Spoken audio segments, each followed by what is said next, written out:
Mitch McConnell went on a Sunday show before that news came out, so defending their block and filibuster of President Obama's mentioned on his hypocrisy.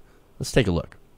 Do you have any regrets on how to confirm vacancies created in the middle of a presidential year? You'd have to go back to 80 years to find the last time that happened. You go back to 1880s to find the last time it happened. Before that, everyone knew, including President Obama's former White House counsel, that if the shoe had been on court in the middle of a presidential election. So that clearly wasn't going to happen, even if the roles had been reversed. Well, I understand that, but why not? If that was the rationale, that's a rationale to vote against the floor. And if the rationale is, you know what, too close to an election, then vote no.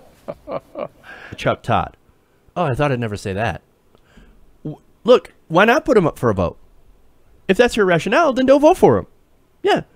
Look, by law, in the Constitution, it says that the president, if he puts forward a nominee, that the Senate has to give him a hearing and then an up or down vote. He deserved a hearing. And look, this tradition that Mitch McConnell talks about, it's not a rule. Okay? All this is that it's, quote, tradition and decorum. That's all it is. There's not an actual rule, right? So let me ask you, was it decorum? Was it tradition when Mitch McConnell blocked filibusters to an insane level? Look, during the Obama administration, look, let's talk about tradition, right? Everything the GOP did under the Obama administration has essentially been completely unprecedented. Now, here's Mitch McConnell. He's going to go on to try to change history. That's what he's doing. He's trying to change history. He's trying to whitewash it. So now I want to go to the next clip, and this is his weak-ass excuse. Decided they wanted Donald Trump to make the nomination, not Hillary Clinton. And what's before us now, Chuck, is not what happened in Bar Association. 99% of the time in the majority. 97% of it, there's no rational basis, no principled reason for voting against Neil Gorsuch. And that's what's before the Senate this week. Yeah, there is a huge corporatist. Look, this guy is so much of a corporatist that he's got Claire McCaskill out there saying, oof, I'm not going to vote for that guy. He's a corporatist. When you have Claire McCaskill saying that you're a corporatist, you are a corporatist. Hey, you are an enormous corporatist. So that's what's going on here. Really. Now, number two, and this is more of an actual good reason, that's a stolen seat. Stolen seat. Has everyone forgotten this? Does no one remember? Oh, yeah, that's right. You stole that seat from Merrick Garland. He didn't get a vote. Merrick Garland should have. He didn't even get a chance. That's the thing. 293 days. Remember, thought, she might do a better job than Trump. Maybe I'll go that way. Again, you might not necessarily agree with that, but again, 3 million more people agreed than disagreed with that. So that's just numbers. It's math.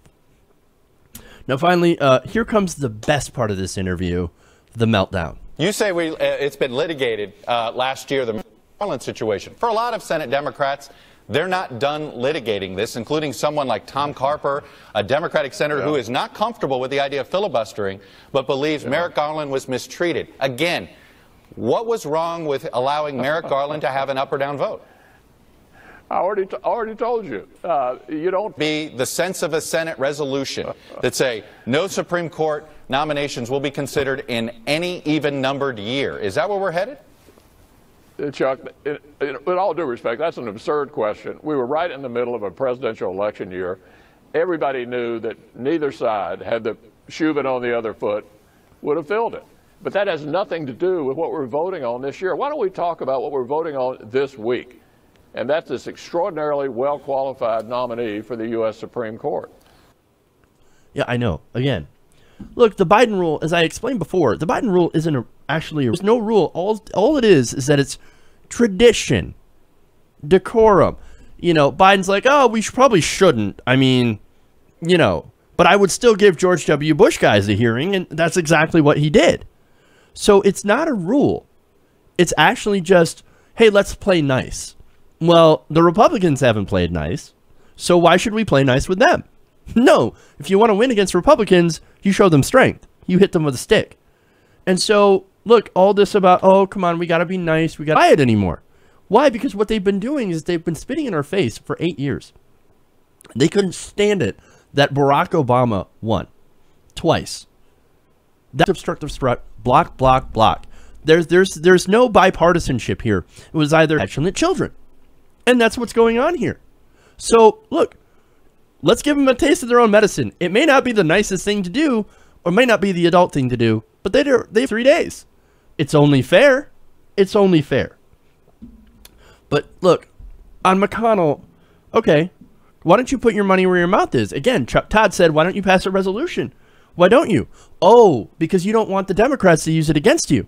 Not that our weak Democrats would actually do so. Maybe they would, maybe they wouldn't. They don't want to give them a chance. You see, when they're in the minority, they bitch and complain. They howl about, oh my God, you're changing the rules because we're blocking every right. Well, now that they're in the majority, they're abusing 3 days. We'll see you in 293 days, Neil. And then we'll have an up or down vote. It's only fair. It's only fair. It's pure partisan hackery, what's going on here. And look, I can't stand McConnell. This because the Democrats are now doing to him what he did to the Democrats, TYT Nation.